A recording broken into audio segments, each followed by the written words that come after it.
Hey guys, it's been a while. I'm Manic, to start off with. Um, to get a little bit of history, I had Lamictal and took Lamictal for pretty much my entire, since I was like 25, but I started with lithium and then I got transferred to Lamictal, and so that's probably 27, let's say. So anyway, I was on Lamictal and I got a gene site test. And gene site is a way to kind of genetically look at what markers you have that says that you metabolize this enzyme faster than normal or slower than normal. And it found of all the medicine I take, Wellbutrin is the evil medicine for me.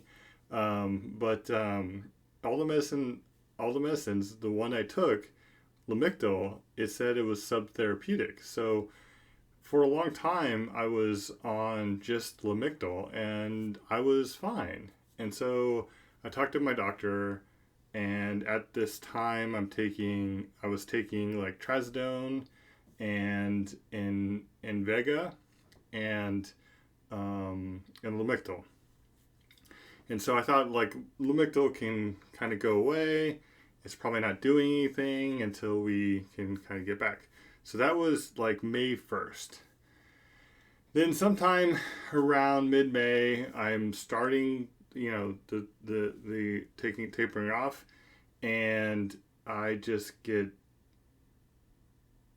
anxious, which I never really felt anxious before.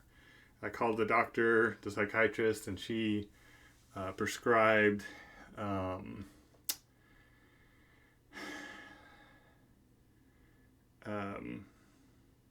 trying to think of the name. I'll get back to you on that. But Zoloft, I think, Sertraline, and um, uh, to help with the anxiety, but more immediately, Lorazepam, which is something that like really like calms you down. And I took it, and I felt excellent.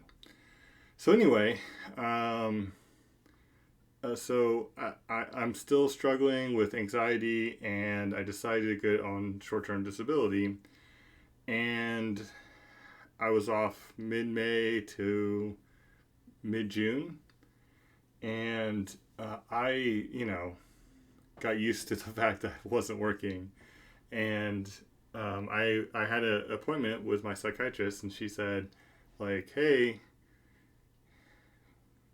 I got you to the point that your sertraline is up to standard or really close to it, and I got back on the Lamictal, and she was doing it kindly, so I was tapering and tapering on, tapering off.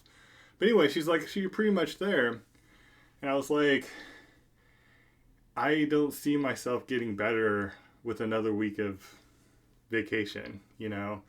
Um, if another week I had spent just watching Netflix during the day and not really doing anything other than just being at the TV, I'm like, if I'm going to feel better, I'll feel better being productive. And so I went back to work, and I was told that I was too unreliable, and my bosses are totally they look out for me, and I really like the CIO that we have. He's really like he cares about me. I feel that he cares about me. Anyway, so I understand from their perspective, I was unreliable. And so they assigned me a big project, and I was working on it, and I went to KCDC, which is Kansas City Development Conference, and I volunteered for them, and it was okay.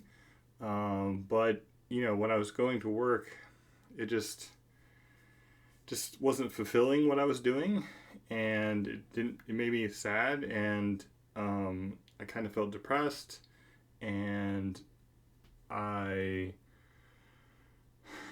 I don't think June till now I've worked 5 days in a row. I had 88 hours or more of PTO, and I went negative, which they don't go negative. My boss told me that if I'm sick 3 more times in the next year, they'll write me up.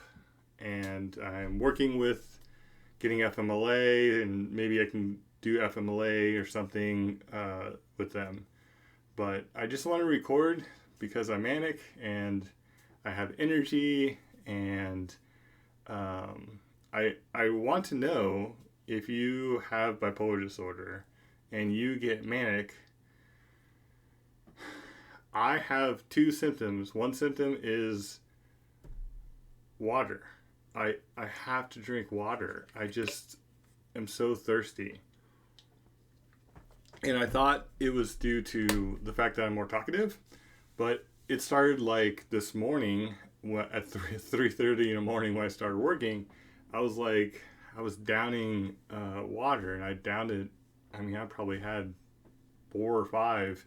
And when I was depressed over the last couple months, I would have like a half of one, if I'm lucky. Sometimes even less. So I want to know if you have had that experience, and also my acid reflux. It I have hunger and acid reflux. So I eat more, and that is probably causing me to have acid reflux. But this morning I felt symptoms of it. So more hungry, thirsty, acid reflux, libido. Tell me what you do.